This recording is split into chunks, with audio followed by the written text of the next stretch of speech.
Hello and welcome to Sweet Spot DFS. This is a preview for the 2020 Houston Open.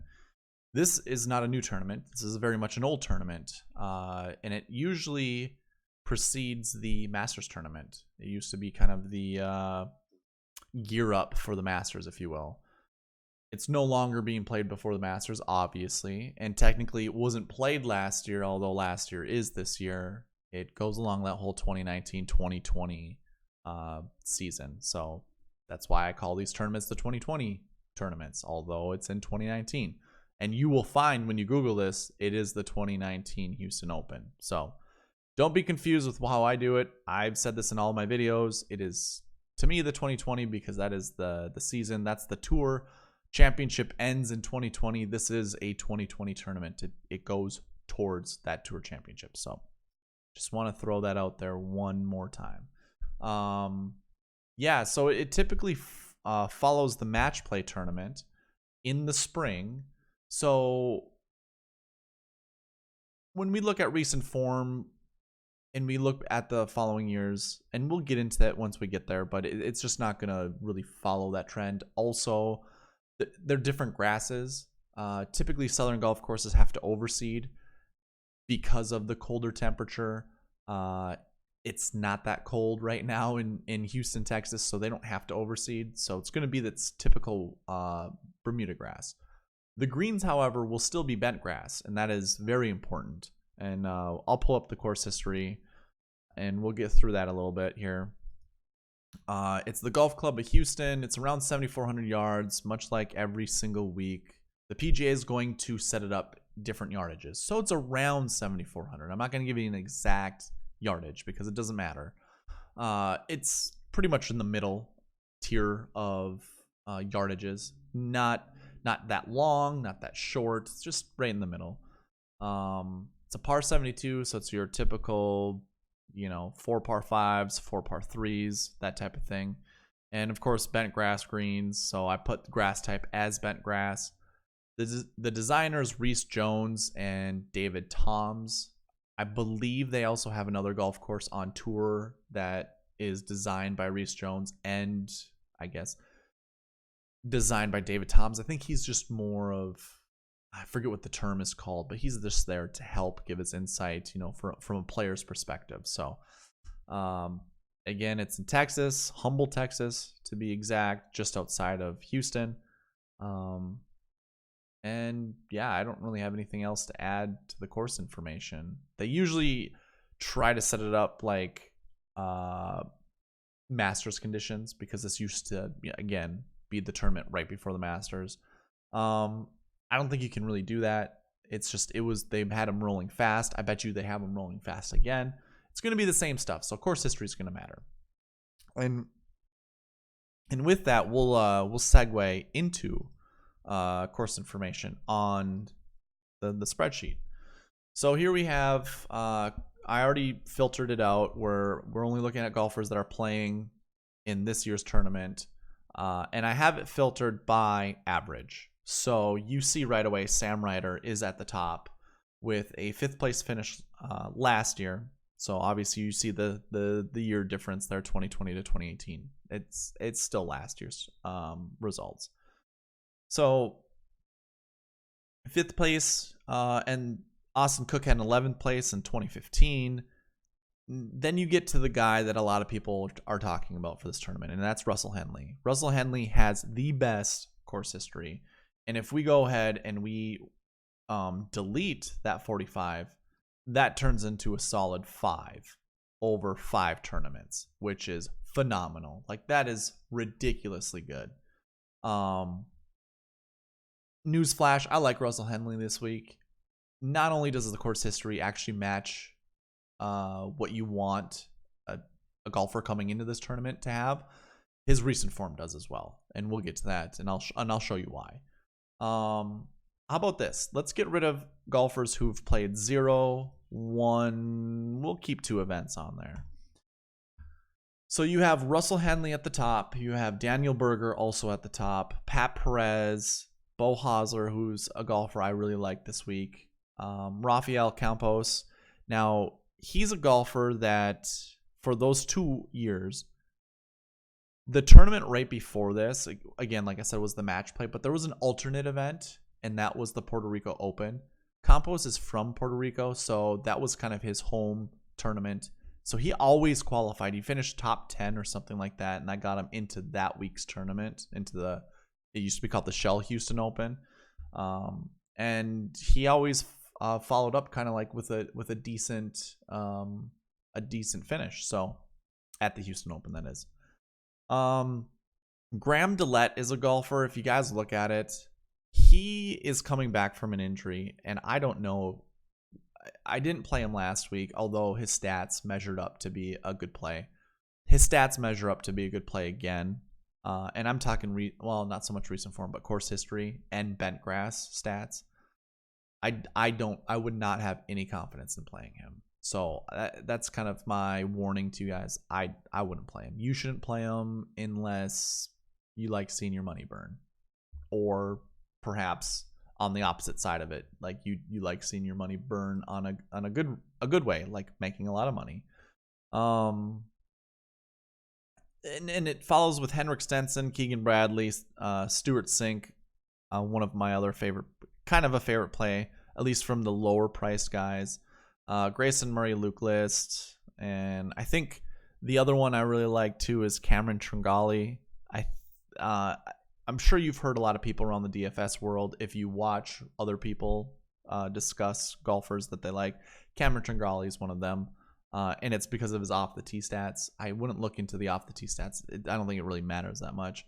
I do think he's a decent play this week. Probably one of those that you want to go either all in on or just fade completely, because I think ownership's going to be high because of people talking him up.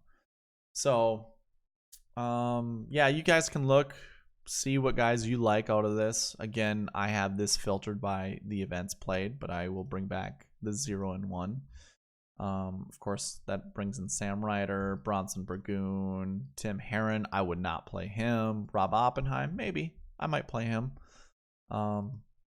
So that's your course history. Let's go ahead and get right into the recent form. I'm not going to pull up the 2020 recent form. This is the 2018 recent form. So you see right away, this is the match play, and then this is the Corrales Punta Cana tournament. So it's not the Puerto Rico. That doesn't happen until like 2016 or something like that. So this is technically last week, the week prior to the tournament. And the match play is kind of fishy. So when you look at these stats, basically each golfer would golf a round of golf. Well, I should say this. Not in 2017 or 2018. You were in pods. So you played 3 rounds of golf minimum. And those 3 rounds of golf were match play against other golfers, obviously inside your pod. And depending on your record, you moved on to the next round.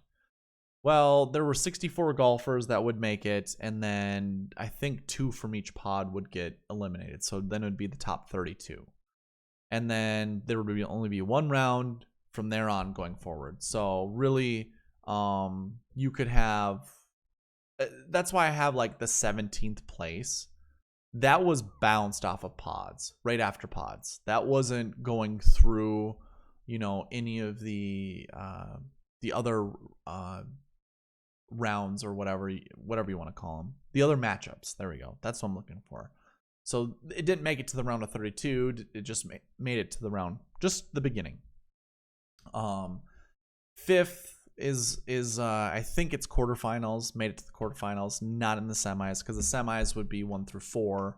So 5th place, that would be a tie. So that's kind of how I have it. And in that regards, I kind of measure it like, okay, if you did get a 5th, that's equivalent to getting like a 20th to 40th place. 17th, you got bounced off after the pods.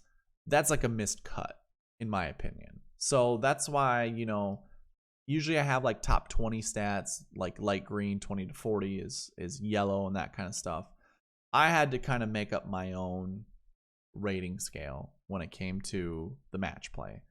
So that's how I'm looking at all of these finishing positions.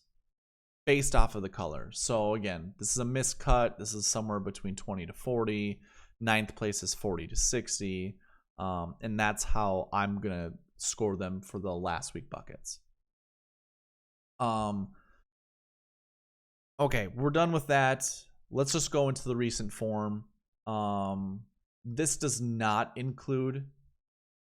Oh, well, it does. Holy crap. I don't like that. That's not... This should not include the match play, but it does. So it makes the numbers look that much better, which is unfortunate. I'm not going to go back and redo this. There's not a lot of golfers that really get affected by it. I do want to see something though, because Russ Henley is one of my picks. Okay, it doesn't really change his recent form that much, and that's good because I do have an argument to make for Russell Henley, and it has to do with his recent form average. So it's good to see, but yeah, like this doesn't look good. So that's more what I want to see. Shoot. Well, there's only 3 years that have the match play, so we can get through this relatively unscathed. Like it's not going to be a big deal, but recent form is something I'm looking at. And we're going to do it this way because I don't want to see that. Okay, so recent form, as you can see, it having good recent form coming in here, not that big of a deal. And again, when we go and we look at this box, I'm sure a lot of you guys are familiar. I go ahead and count all of the golfers that have recent form under 20, 20 to 40, 40 to 60. So you can see all the little buckets that I've created. So there were 6 golfers with that recent form, 20 or better, that were in this tournament, and none of them finished inside the top 10. I don't think we're going to see that going forward. It might change though because of the match play here, because I forgot to update the averages. But the other thing too is for just this year, 2018, look at how many golfers did not have course history leading into this tournament that finished inside the top 10. It's something to note because it's the only time you're going to see it. All the other years you're going to see someone, they've had at least some course history. And I really don't know why that is for this year, but it just happened to be that way.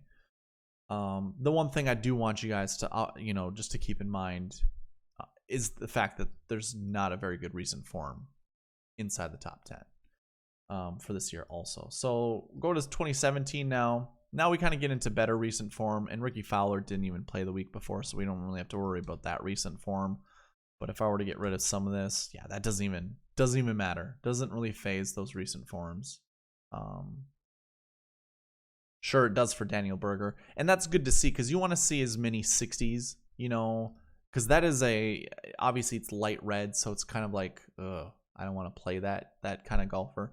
Well, it's showing you that you're going to need some of those golfers inside the top 5. You're going to have to target those golfers, and that's why we go over the recent form, because I want to target those golfers. I want to show you guys, don't always pick the best recent form coming into this. And we can also look at last year's stats as well as last week's stats.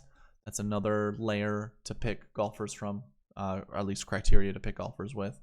So that is something I want you guys to see. A lot of, last year finishes inside the top 20, inside the top 10. Some outside. So that's, again, another thing to look at, as well as course history. So it's all over the place again. And that is going to be the common theme throughout this video. It's so random. It's really difficult to figure out what is best, what to pick from, because it's all over the place. The one thing I do want you guys to look at is this recent form. You don't see many golfers that have an 85, which is a miscut, like averaging missed cuts. So you can see Russell Henley coming with awful recent form, but because it's the Houston Open where he thrives at, he did well. So it is something to take note, because I say don't play anyone that has a missed cut for the recent form average. So if they've been missing cuts, I would not at all advise playing anyone that has that recent form. However, if someone is just better than that, I would take a look. Because again, we got another 60 up there. And that again makes a big difference. Because basically what I'm telling you guys is, whoops, sorry. That sucks. I got a little too ahead of myself. We were in 2016. So I'm going to tell you guys 2 target golfers that have a recent form of 60, between 60 and 80, because it's going to matter. You just saw it: 2017, 2018, 2016, 2015. Oh man, I'm just deleting everything. Okay. So yeah, again, here we go, another one. Where we see at least one. And then the recent form isn't that great. Sure, Jordan Spieth looks good. And now this is a tournament that doesn't follow the match play. So 2018, 2017, 2016 did, with the alternate event also there. This one, 2015, it does not. And then also we will see 2014 it doesn't, 2013 it doesn't. And recent form kind of changes, but you're still going to find that 60 to 80 recent form inside the top 10. Now, to piggyback off of not so much the 62 or the 60 to 80 recent form, but one thing that I did see, can't say I saw a lot of it. So 2018 we don't really see it, but the last year stats here kind of pair with this recent form. Maybe not so much Daniel Berger. Yeah, I'm just going to use the top 5.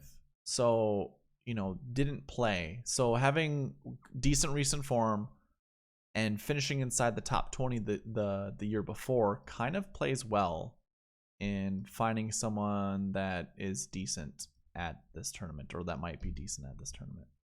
And I might actually just eat my words. It was okay. I was going to say, it was something that I was looking at, and I know it occurred more than a handful of times. Of course, now we don't see course history. Last year, there you go.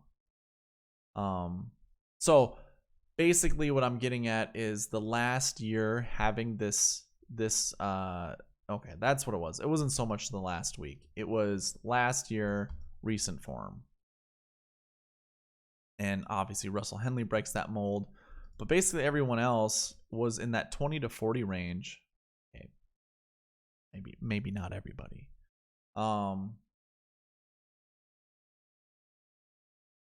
Yeah. No, I'll eat my words, because it was something that I was targeting, and I think it had a lot to do with seeing Russell Henley and some of these golfers up here. So it's something that I'm looking at this last year finish with the recent form, because it happens quite a bit.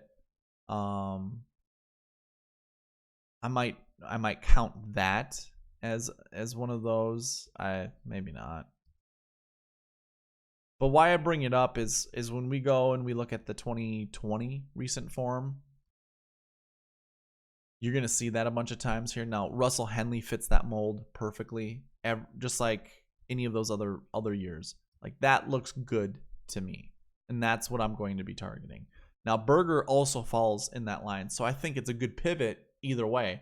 You could either go Henley, you could go Berger. I think those are good plays. You come down here to Sam Ryder. He kind of fits in that mold a little bit as well. Bud Cauley kind of does as well. Bo Hosler, not so much, but I still like Bo. I probably play him a bunch. It's a Texas event. He's from Texas. And then I don't like this. I mean, I don't like that. I also don't like that. Although I'm going to talk up Bo, I don't like seeing that. Again, Grayson, I don't like seeing that. So with all these golfers that have a last year finish of a top 20, I really only like the golfers at the top that have that. Yeah, I mean, I think you can target these golfers right here. There's 5 golfers that you could target, and you literally could play them on the same team, because, again, you're going to see that year in, year out. I mean, Russell Henley here. You get a little bit of that down there. That's not good enough. You don't want that. But you see here, you know, there's 3 golfers right there in the top 5 that have that going on. 2 golfers in the top 10. Well, 2 golfers in the top 7 that have that, you know, recent form and last year combo.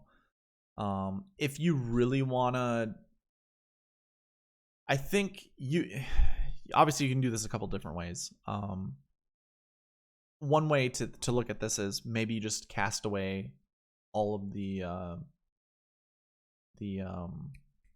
match play events. So when this tournament followed the match play, just get rid of those results and don't look at them, and just come here and look at 2015, 2014, 2013. I mean, you still would follow under that same kind of guidance a little bit. But it is something that I'm going to target. I mean, it helps me narrow down my pool, and it's something I like looking at more so than I like looking at those swing metrics, obviously, if you've seen all of my videos before. So yeah, I think that's going to be it for the recent form. I will go into the last week bucket. So again, this is all over the place. So here's the little table that I create every single week, showing you the top 5 and kind of the quantity of golfers that fall under these buckets. And it was all over the place. Here's my count over here on the side. That's how I get my rankings. So golfers who did not play the year before, I have as the first ranked last year score. So it's my last year bucket 1 score, basically. My last year bucket 2 scores finishes between first and 20th. Third, last year bucket 3 is missed cuts from last year, and obviously you can see the rest of them here. And again, with the last week is very similar. Did not play is my number 1 rated bucket, followed by missed cut the week before. We don't really get consistency with this. So the did not play, although it's my number 1 bucket for last year, you see goose eggs. Same with first to 20th place, you see 1 goose egg. There's not one in the top 5 table here that you see a consistent 1 all the way across. And the same applies for the last week bucket. The last week bucket scores as well. Sure, we have a high count here. 14 golfers that did not play the week before finish inside the top 10, or the top 5, I should say. So it's a high number throughout the last 6 years, or last 6 years. However, it's just not one of those things that is easy. I mean, okay, sure, the did not play, actually you see 1 at least 1. And that's good to note, because that's how I will create my lineups, like I did last week. I followed the bucket system pretty religiously, I guess, and I was just barely off. Instead of picking Adam Hadwin, I chose Adam Scott, and I can't remember who the other guy was. But if I had Hadwin, I would have won a lot of money, because I did play some Kevin Na. I didn't play a lot of them, but the buckets also got me on Kevin Na as well. So bucket system will get you on some of these golfers. We come down here to the top 10 table. And again, the did not play just keeps moving forward up. It just continues to distance itself from the other buckets. Last year, bucket 2 is... so the buckets stay the same, which means the numbers pretty much stay the same also. They obviously grew, but they grew the exact same way. Which, again, basically just tells you you want a little bit of everything. There isn't one thing you can identify and say, that's exactly what I need on my team, and that's all I'm going to choose from. So just want to mention that. You guys can see the scores there. Again, I go through kind of the combinations each week. So obviously I have 2018 through 2014 up here from the last year bucket scores matched with their last week bucket scores. And there was nothing telling on this one. Now, last week I was like, okay, you want 80% of this, you want 60% of that, you want 80% of this, you want 100% of that.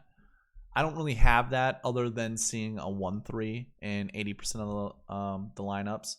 So I will go ahead and highlight all the 1-3s that you will find.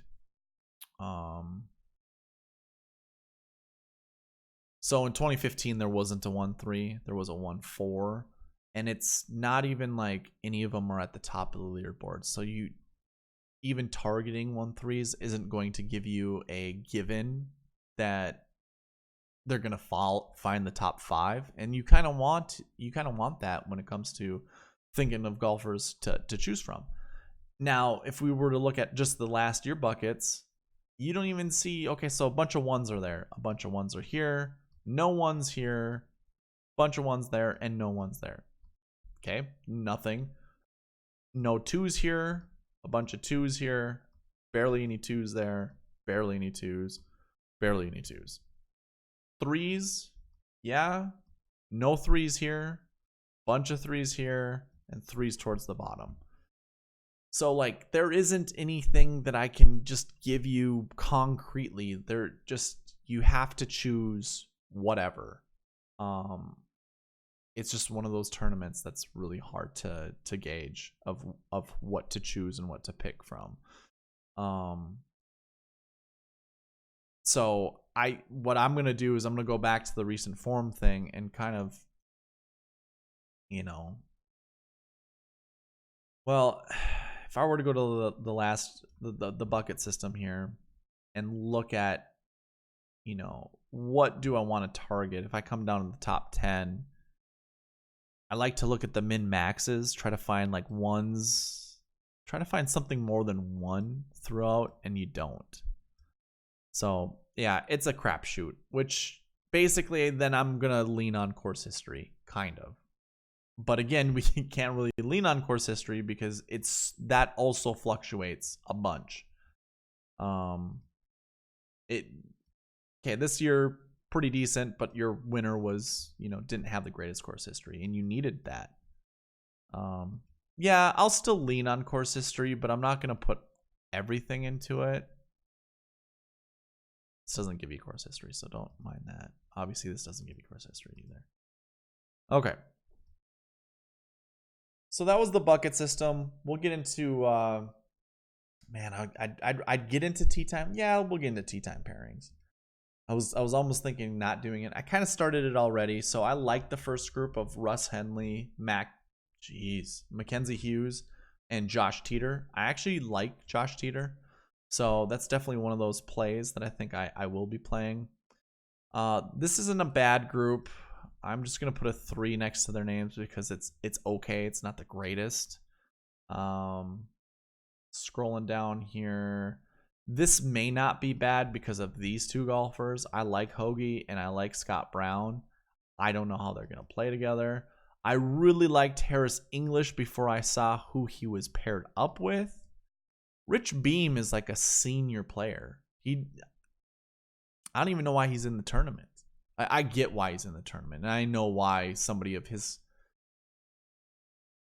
standing right now would want to play, because why not? You're exempt, you can play in it. Go for it. It might be Glory's last shot. I don't know.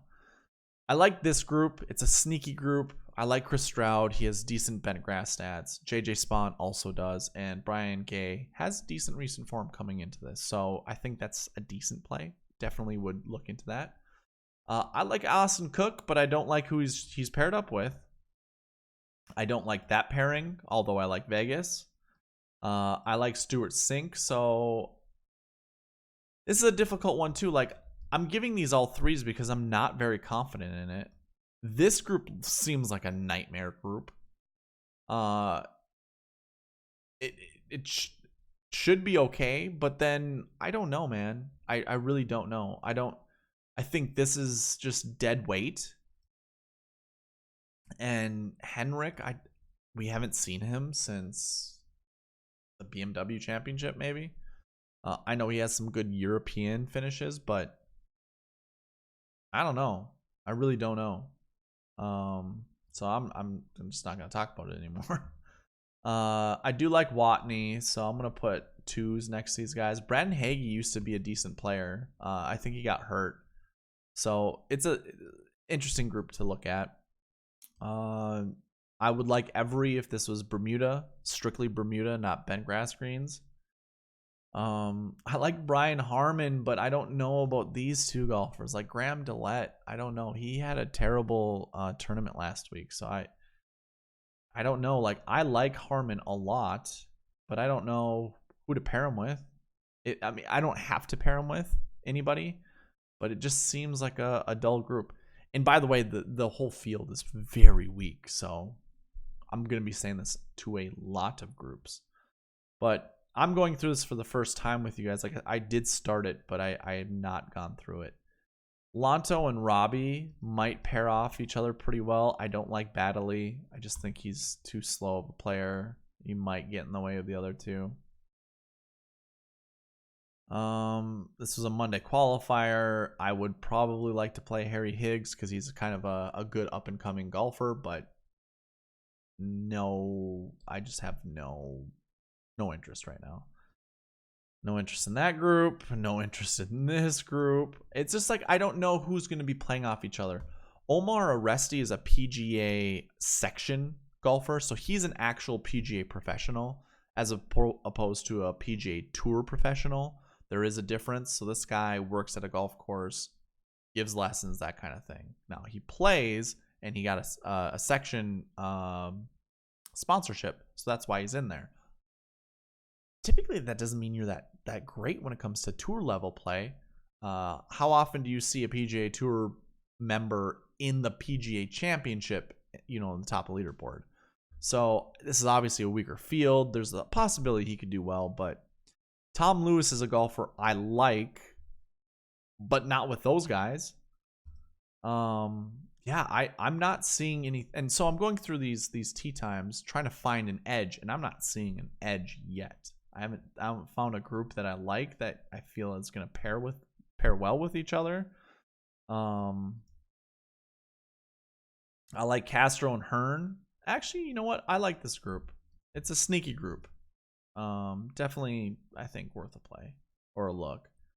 Like Redmond could be with a better group than Tommy Gainey. Gainey's gonna. I couldn't play with Tommy Gainey. Not saying that matters, but I don't see how anyone would have fun. This group actually might be pretty decent. So Luke List might be worth a play. Here's Cameron Tringale. The group could be okay. I don't like it that much, to be honest. I think Perez, did he play with Munoz last week? This actually isn't a bad group either. I like this group a lot. So maybe that's your... I'll probably be pairing these guys up quite a bit, to be honest. I'm glad to go through it and see that, because that's something I'm going to look at. I like Haas. I like this group too.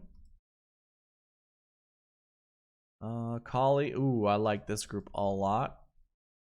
Wow. Okay, cool. Get into some players. Okay, this is awesome because I was kind of worried at the top that I wasn't going to get to some groups that I liked. Oh, what a group this is. A bunch of Texans. That's a hell of a group. I will be pairing these guys up as well. It's a hell of a group. Let's see if I missed anything. Not really. Monday qualifier here. Kind of like Uline, but I don't know how much I'm going to play of them.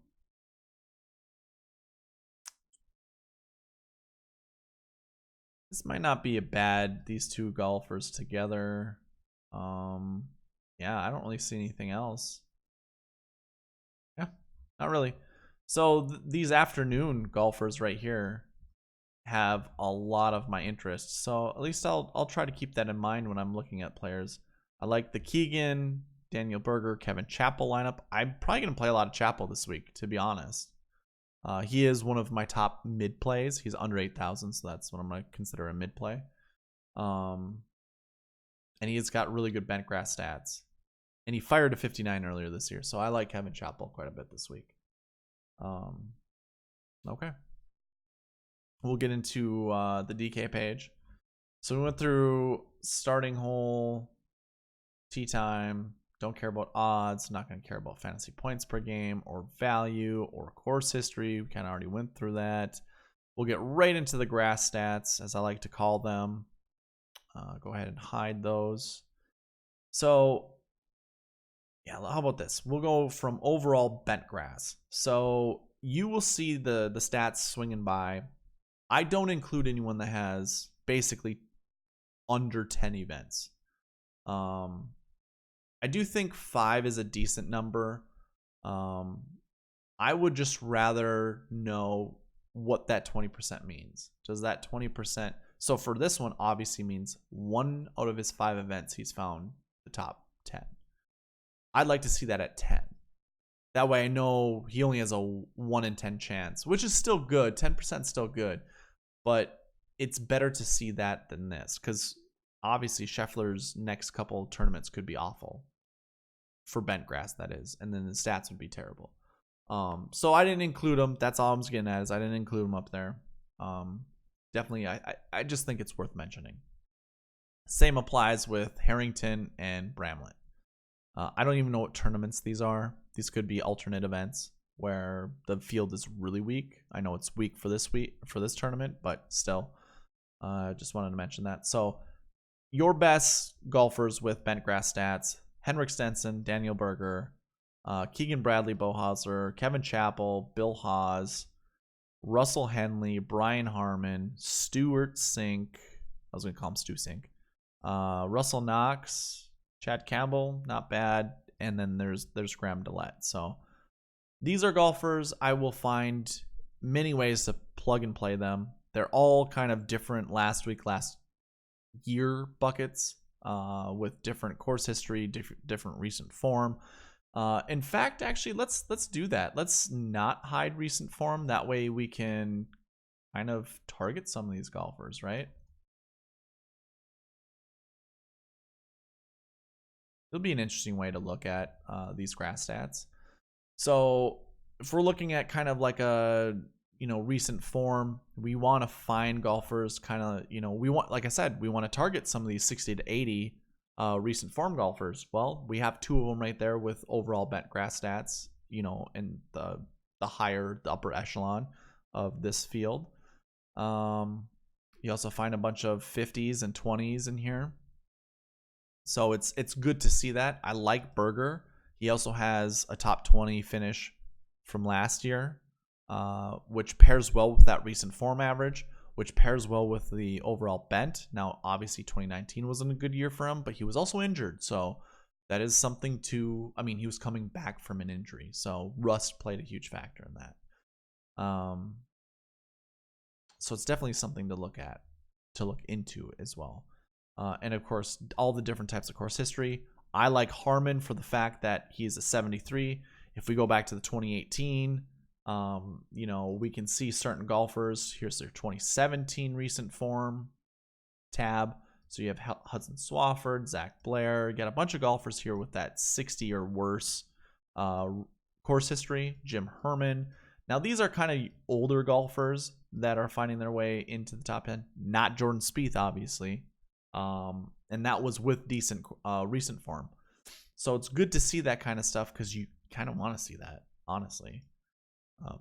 And then we don't have course history for 2014, 2013.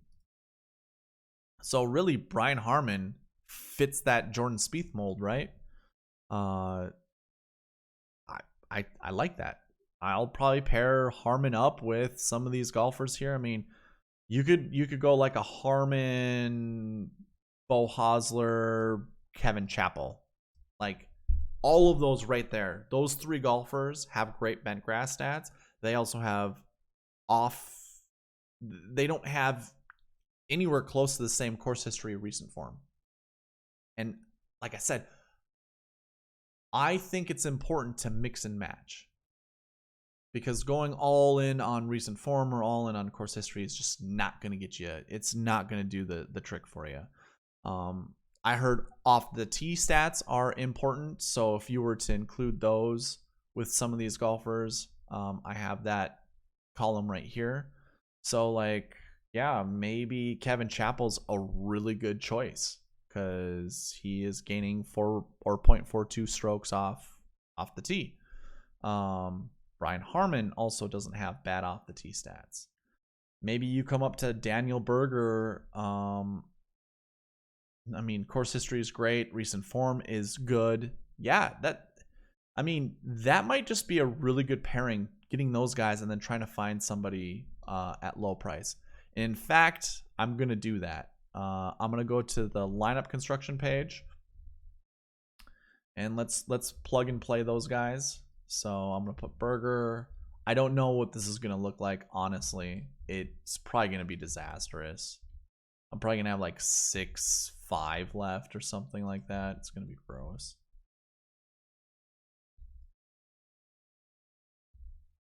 Yeah, 6-4. So I don't know how you're going to create lineups that way. That's not, you don't want that, honestly. Not with, oh yeah, okay. I just wanted to see what that would look like if you could create a lineup that way. Obviously I could change Brian Harman with Russell Henley. What does that do? 66.5, yeah. Nothing that I like. I'm not going to target too many golfers under 7,000 this week. I just don't think it's worthwhile. So I'll have to think of creative ways to put these guys together and pair them up and that kind of thing. Just want to see some of these other ones. Okay, well, that's your overall bent grass stats. 2019 includes the last 2 tournaments that had bent grass from this year, so they include the 2020 stats. Kevin Chappell is leading that one. So honestly, I really like Kevin Chappell this week. Scotty Scheffler, there's your off the tee stats if you really want to go off of that. To go with bent grass, I think that's not a bad play. I think a lot of these golfers at the top are pretty decent. Vegas, Harman, decent off the tee. Obviously, Beau Hosler doesn't have very good off the tee stats. Cameron Tringale. And I know what you guys are probably thinking. If you've seen the show, why am I talking about these swing metrics when I don't believe in them that much? It's just another layer because there isn't really, like I said, there's not a telltale sign that I can tell you to choose from the last year bucket, last week bucket. Like the bucket system, very difficult to use this week. I don't know how we're going to get an edge, especially also looking at recent form and course history. I just don't know. So I will bring in swing metrics when I can't figure that stuff out. And it's not really a bad way to, pinpoint some of these other golfers. You're going to have to mix and match. So maybe having Beau Hosler is not a bad idea. Maybe you want to, target proximity. I know you can't see it on the screen, but, Brian Harman and Johnson Wagner are within the top 20 of this field in proximity, so it might be worth. Brian Harman is one of the tops in birdie or better percentage. So again, Brian Harman shaping up to look like a good golfer for this tournament. So it's things like that you want to look for. We'll get into the top 10 percentage, which again, if you're unfamiliar with it, is the likelihood they find the top 10. Or at least it's not so much likelihood. It is the history that they found top 10 at a bent grass golf course. So Henrik Stenson, throughout his 33 events, has made the top 10 in 33% of those events. It's pretty good, and at 11.4, pretty decent. Rafael Campos, of his 3 events, 1 time did he finish inside the top 10. So that 33%, probably write it off, and I guess I could put him in that one lineup. Try to find some kind of, whatever, and maybe there's someone for 63. There you go. Is this a lineup that's even doable? I think not, but it obviously fits. So maybe I'll just try it. I'll throw it in a lineup. In a contest, that is. But it's like Scheffler, 5 events, 20%. That's pretty decent. This all looks good to me. Minus the 6 from Shelton. That's kind of similar to Scheffler. I like that. Also like that a lot. All of these golfers here, all of these veteran golfers, definitely worth a play, in my opinion. So, and you can mix and match. Look at that. Course history, recent form. You got some golfers here. Landry, Spawn, Wagner with that recent form, 60 to 80. Obviously, you can find two golfers that are within 60 to 80 if we look at all of the last years of recent form. So we can certainly target those golfers and have no issue having multiple of them. It doesn't look good on paper, but then again, when you see it this way, it probably looks a little better than what you typically, look at. Okay, so that pretty much covers the grass stats. We can get into constructing a couple lineups here. And obviously, a lot of you guys kind of know what direction I'm already going to take based off of what we were just talking about. So I'm going to kind of start right away with some Henrik Stenson lineups. So I'm going to go ahead and save this down here at my 40th lineup. So I'll just keep that there. Put this here and then basically hide the rest. So let's say I'm making 40 lineups. How much do I want Henrik in? In all honesty, he is a golfer that fits that last year finish, the last year bucket mold. I don't care. Okay, so 80% of my lineups, I'm gonna do it this way. I'm sorry. We're gonna go back to this. So I'm gonna do a 1, 3, because 80% of the last 6 tournaments, last 5 tournaments, sorry, had a 1-3. So I'm gonna use this, and I think Harmon is my guy. Okay, so if I have 40 lineups, I'm sure I could just do the hard math, but I'm just gonna make sure I do it this way. So 40 lineups, 80% of that is 32. Of those 32 lineups, let's say I want Harmon in 60% of those lineups. So I need to put him in 19 lineups. That's how I do these. That's how I did it last week, and that's how I'm gonna do it also for this. So 19 lineups, I'm gonna have them in. That's 16.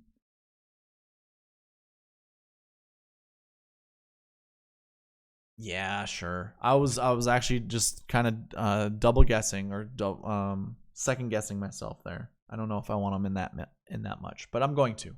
We're gonna put them in that wow. Speak those many lineups, that many lineups.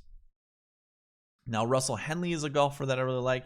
He is a 2-4, which is fine. Actually, you know what? Okay, so 32 lineups, right? 60%. And I'm gonna take that back, guys. I am just gonna put him, maybe that's 40% of my lineups, because I do like Pat Perez. I'm gonna put him in nearly 6 lineups. So what is 6?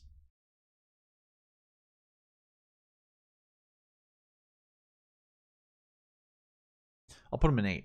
That's 25% of my lineups. So Pat Perez is in 8 lineups. This altogether right now is 21. So I have 11 more lineups to fit the other guys in. Like I said, this is just 80%. So that's all I'm doing with this. And this is that.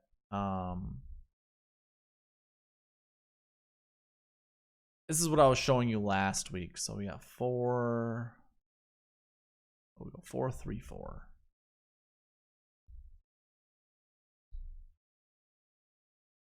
Now, in my notes page, if I come here, go back up here. How many 1-3s can I have? There's 1 there. There's 2 in that one. That only happens once. There's none here. Just 1 here.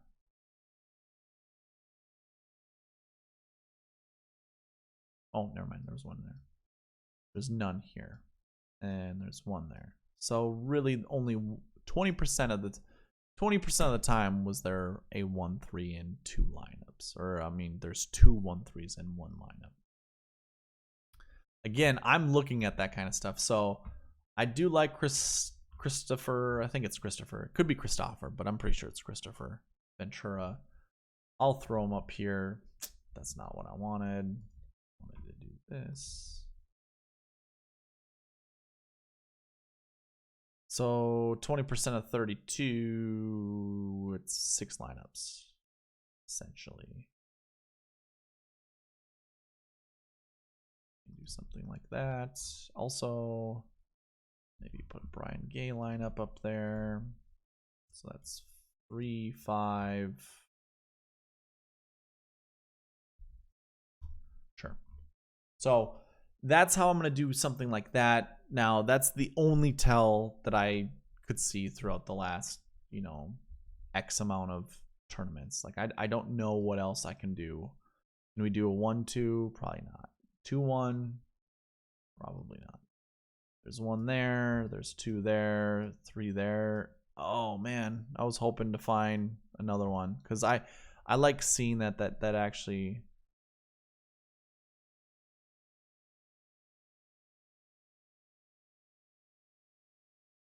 There's a bunch of 1-3s. I didn't even see that. How many 2-2s? Do we have something? Darn it. Darn it.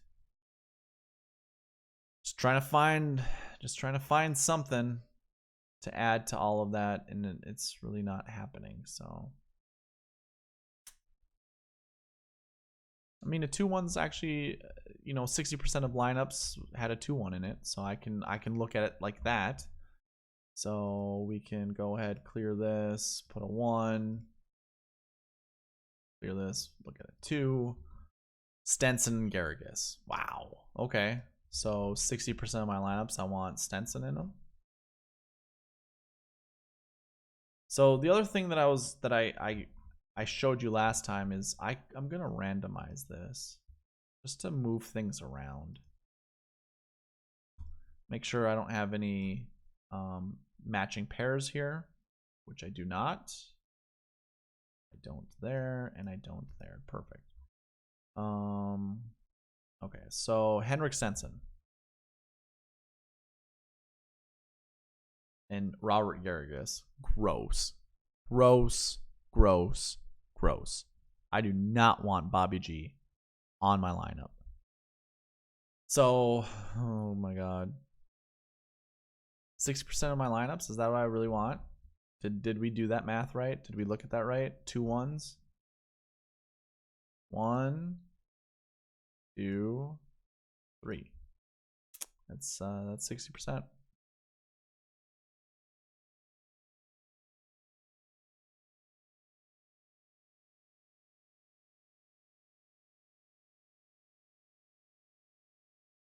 What I could do also to go back, I can look at my recent forms and figure out what the 2-1 is. So obviously from the notes, a 2-1 would be a 1-20 the year before, and I did not play the week before. So obviously if I went to like 2014, look for a top 20, you're not going to see it. Right there, 37th place, Sergio. That's not good. That doesn't help our numbers at all. Actually, what are we looking at? Where we don't see a 2-1. That's where I want to go. So 2014 and 2018. So 2014, do we find a top 10 not play? 17th. That's not bad. And 2018, do we find that? A 14th. Okay. So essentially, in 100% of tournaments in the last 5 years, we've had a 2-1 inside the top 20. That's not good enough for Henrik Stenson, not at his price. But it makes me feel more confident in playing Henrik. I'm going to play him in... I don't know if I want to go all 60. I'll go 50%. So... 50% is 20 lineups. So what I'll do is then I will do the exact same thing that I did. I will randomize the range. So that way, now I can construct the lineups. again, this isn't with a biased look, so I'm not going, okay, I need him with Brian Harmon this many times. I need him with Pat Perez this many times. I basically did that just to see what salary I had left. So that's how I'm going to look at that. I will do this. I do not want to get crushed by not playing any Robert Garrigus. This is straight up FOMO. I'm not happy with myself for doing this, but I do not want to miss out on not playing some Robert Garrigus. And I'm kind of just trying to find lineups where the price is pretty low, but I'm not going to really care about that. And I just realized of my 40 lineups, I didn't randomize the range this way. So I'm going to go ahead and do that.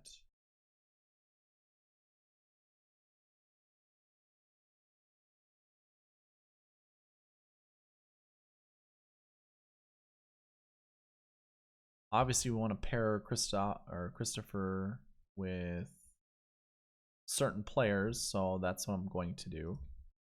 I'm not going to mess around with that. Okay. I like that. That's awesome. So yeah,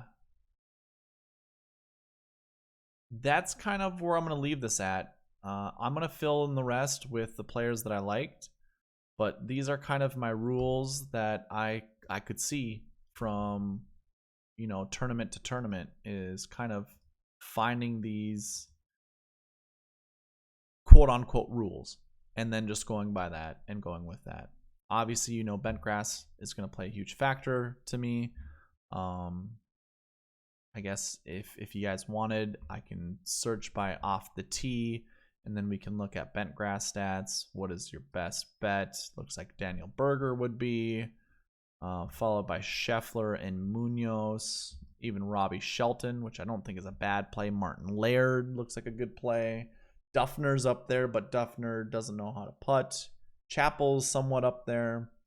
So I figured I'd show you that, if that matters to you. So yeah, I think that's where I'm gonna leave it, guys. I usually run these long. I like long form discussion. I would rather you guys, if you wanted to listen to this, get some ideas of how to construct lineups. Maybe, you know, I'm not, obviously I didn't go through all of the golfers. I went through a lot of the information I thought was very important to me, as well as the golfers that I like and that I'm going to pinpoint. So hopefully it helped you out in determining which golfers you should choose. Maybe it gave you some more confidence in playing certain players. Maybe it introduced you to some new players. That's all that I want to help in doing, you know, this with, or doing this for. I also am always seeking the optimal lineup. You'll see that on my Twitter page. I am forever seeking the optimal lineup. That is the only thing that matters to me when it comes to constructing lineups, is finding the absolute perfect lineup. So again, what I'm going to be doing is kind of randomizing that recent form, trying to find, you know, a golfer or two that have kind of poor recent form.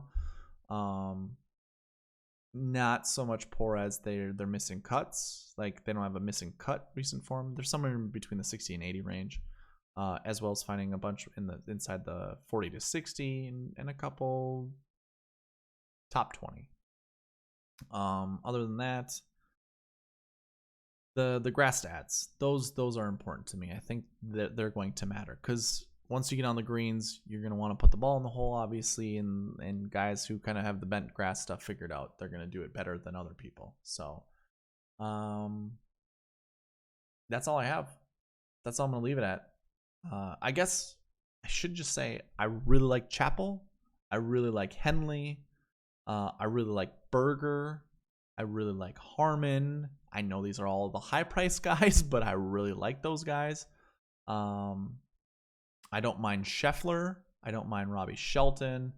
Who was another young kid that is coming up?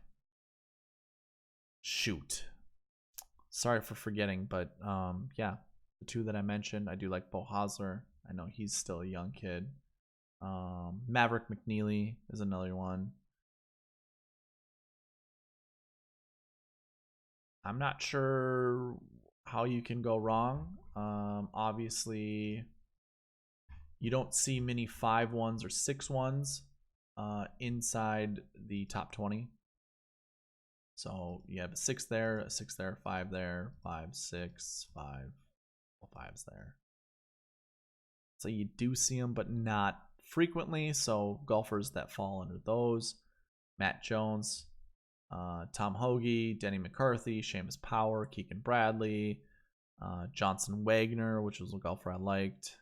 Those are some of your 5s that were notable.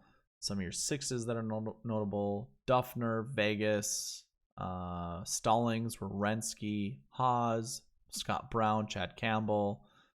Those are also golfers that I like playing, that I kind of want to play. So choose at your own risk. Maybe you fade some of these golfers, only play them in a few lineups, because the likelihood of finding them inside the top 5, I think, is pretty low, at least, right? Well, you got 2, maybe 3. Either way, that's where I'm going to leave it.